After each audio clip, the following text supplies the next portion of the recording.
7 दिसंबर 1856 जब पहली बार 10 साल की विधवा की फिर से शादी हुई।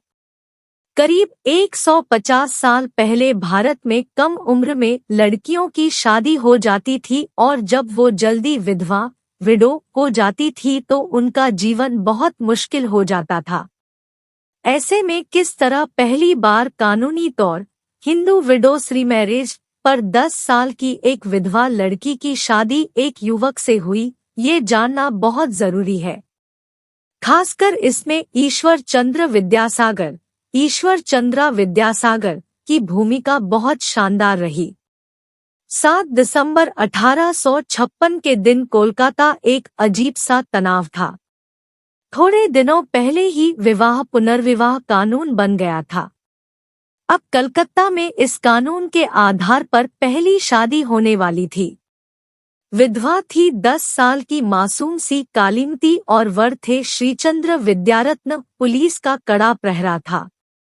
चहल पहल थी और कुछ लोग पूरी तैयारी के साथ एक मकान के सामने मुस्तैद थे ताकि किसी भी तरह की कोई गड़बड़ी नहीं हो पाए।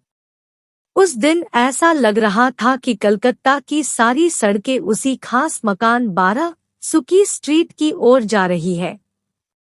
ये शादी राज कृष्ण बंदोपाध्याय के घर पर हो रही थी, जो प्रेसिडेंसी कॉलेज में प्रोफेसर थे। भीड़ में उत्तेजना थी और नाराजगी। सड़क पर इकट्ठा होती भीड़ उत्तेजित थी, कुछ चकित थे और कुछ नाराज। जब पालकी वर और वधू को लाया गया तो वाकई स्थिति को संभालना मुश्किल हो गया। ऐसा लगा कि कहीं बलवा ही ना हो जाए। लेकिन पुलिस के साथ कुछ लोगों ने स्थिति को काबू में कर लिया। पुलिस का भारी बंदोबस्त तथा सुकी स्ट्रीट में गिने चुने लोग ही दाखिल हो पाए, इसका भी पूरा इंतजाम किया गया था। जिस रास्ते से पालकी को लाया गया उस पूरे रास्ते पुलिस का भारी बंदोबस्त किया गया था। साथ ही ईश्वरचंद्र विद्यासागर की अगुवाई में कलकत्ता के कुछ प्रभावशाली लोग भी इस व्यवस्था को मजबूत बनाने के लिए वहां मौजूद थे। इनमें से ज्यादातर ब्राह्मण ही थे, जो अपने समाज को कुरीतियों और बेड़ियों से दूर करने के लिए बीड़ा उठा चुके थे। ईश्वरचंद्र विद्यासागर की कोशिश से ऐसा हो पाया। ईश्वर चंद्र विद्यासागर की कोशिश के कारण ही 26 जुलाई 1856 को हिंदू विधवा पुनर्विवाह कानून 1856 बन सका। इसके बाद हिंदू विधवाओं की फिर से शादी को कानूनी जामा पहना दिया गया। ये कानून का मसौदा खुद लॉर्ड डलहौजी ने तैयार किया था तो इसे पास किया लॉर्ड कैनिंग ने। हालांकि इसके मार्ग में बहुत सी बाधाएं आईं। इससे पहले जो बड़ा समाज सुधार कानून पास हुआ था वो था सती प्रथा का बंदीकरण। 10 साल की कालीमती कुछ समय पहले ही विधवा हुई थी।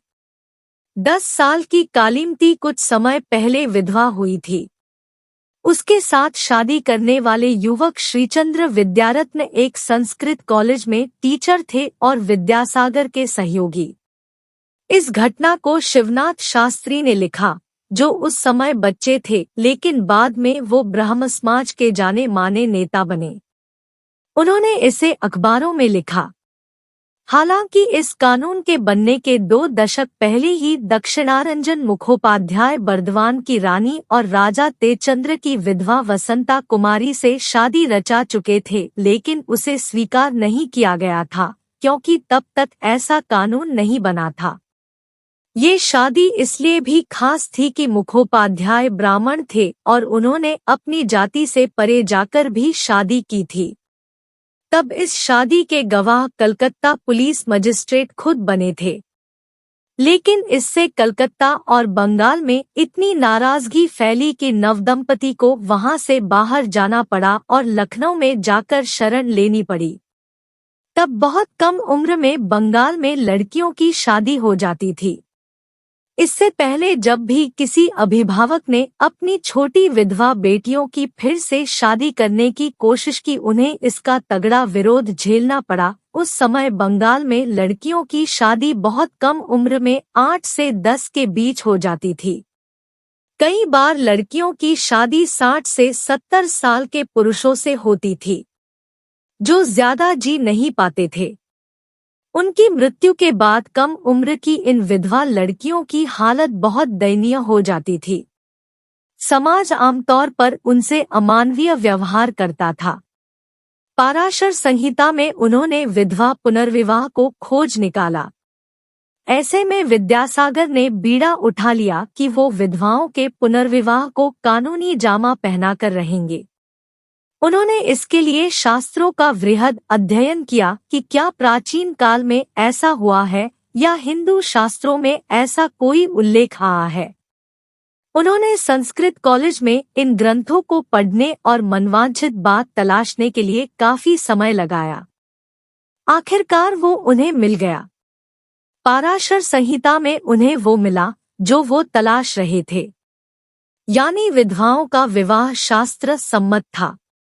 हालांकि इसका हिंदू समाज से भारी विरोध हुआ, लेकिन आखिरकार बिल पास हो ही गया। लेकिन कानून बन जाने के बाद भी विद्यासागर का काम खत्म नहीं हुआ था। उनका मानना था कि जब तक कि इस तरह की शादी शुरू नहीं हो जाती, तब तक ऐसे कानून बना लेने का कोई मतलब नहीं है। वर शादी से पहले डर के मारे पैर पीछे खींचने लगा। वर पंडित श्रीचंद्र विद्यारत्न उनके मित्र के युवा बेटे थे। 24 परगना में रहते थे, जबकि वधू कलामती देवी एक बालिका विधवा थी जो बर्दवान के पालासदंगा गांव की रहने वाली थी। शादी की तारीख पहले 27 नवंबर 1856 तय की गई, लेकिन श्रीचंद्र सामाजिक भय के चलते पैर पीछे खींचने लगे थे। इस मामले में श्रीचंद्र की मां लक्ष्मी देवी दृढ़ थी कि उन्हें बेटे की शादी विधवा बालिका से ही करनी है। वो खुद विधवा थी। फिर दोस्तों और विद्यासागर ने दूर किया डर। वर श्रीचंद्र के डर को काफी हद तक उनके दोस्तों ने भी दूर किया। खासकर विद्यासागर ने उन्हें बहुत संबल दिया। जब ये बात कलकत्ता और बंगाल में पता लगनी शुरू हुई तो इसका तीखा विरोध शुरू हो गया। तब राजकृष्ण बंदोपाध्याय सामने आए, जिन्होंने शादी का पूरा इंतजाम अपने घर में करने की घोषणा की। विद्यासागर ने वधू को खुद अपने हाथ से बुनी साड़ी और गहने उपहार में दिए और शादी के अन्य खर्चों का वहन भी खुद ही किया। बाद में विद्यासागर ने कई और ऐसी शादियों में खुद खर्च का वहन किया। इसके चलते उन पर काफी कर्ज भी हो गया। पहली विधवा शादी होने के बाद बंगाल में हुगली और मिदनापुर में ऐसी ही शादियां हुई।